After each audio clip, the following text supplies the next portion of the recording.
देखिए, पिछले रविवार को देश की सबसे बड़ी लोकतंत्र की पंचायत का नए भवन का उद्घाटन हुआ। एक दलित व्यक्ति, एक आदिवासी व्यक्ति देश का सर्वोच्च पद पे तो पहुंच सकता है, पर मोदी सरकार उनको उद्घाटन के योग्य नहीं मानती है। मोदी सरकार उनका नाम उस लोकतंत्र के मंदिर के ऊपर लिखवाने के योग्य नहीं मानती है। मोदी सरकार ये सहन नहीं कर सकती कि एक आदिवासी, एक दलित का नाम मोदी जी के नाम के ऊपर कैसे आ जाए।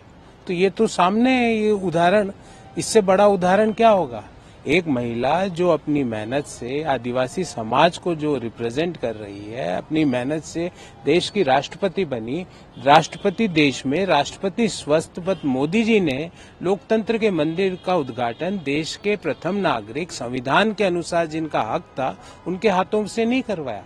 तो जो राहुल जी कह रहे हैं वो बात, तो ये मोदी जी ने तो उसका प्रूफ दे दिया कि आदिवासी हो, दलित हो, समाज के डाउन रिडन लोग हो, इकोनॉमिकली जो बैकवर्ड लोग हो, मजदूर हो, मोदी सरकार की प्राथमिकता में वो है ही नहीं।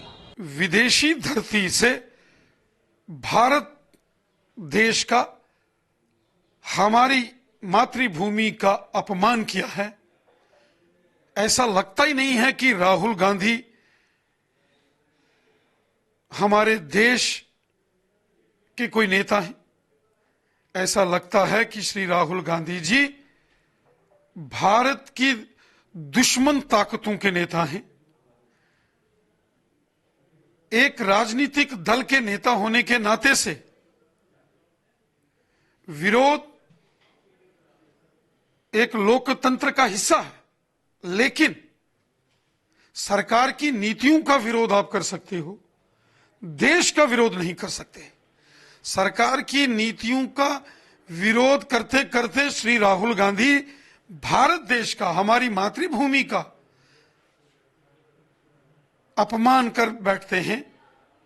श्री राहुल गांधी जी का व्यवहार देश के दुश्मनों जैसा है। श्री राहुल गांधी जी का व्यवहार विदेशी ताकतें जो भारत के खिलाफ षड्यंत्र कर रही हैं, उनके नेता के रूप में प्रदर्शित हो रहा है। ये तो राहुल गांधी और कांग्रेस के लोग हैं जिनको लगता है कि वो पैदा हुए इस देश पर राज करने के लिए, नरेंद्र मोदी सेवा करने के लिए पैदा हुए हैं, और कांग्रेस के लोग राज करने के लिए पैदा हुए हैं। ये नरेंद्र मोदी थे जिन्होंने संसद भवन के दरवाजे पर साष्टांग प्रणाम कर इस सदन को प्रणाम करने का काम किया। ये नरेंद्र मोदी हैं जिन्होंने सेनगोल जो था उसके सामने दंडवत प्रणाम किया। अगर वो अपने आप को भगवान समझते या ईश्वर समझते तो क्यों दंडवत प्रणाम करते।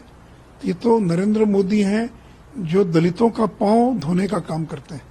प्रयागराज के अंदर जो कुंभ का मेला लगा, उसके अंदर जो दलित समाज के लोगों ने काम किया था, आज तक कोई है प्रधानमंत्री जिसने दलितों का पांव धोने का काम किया हो।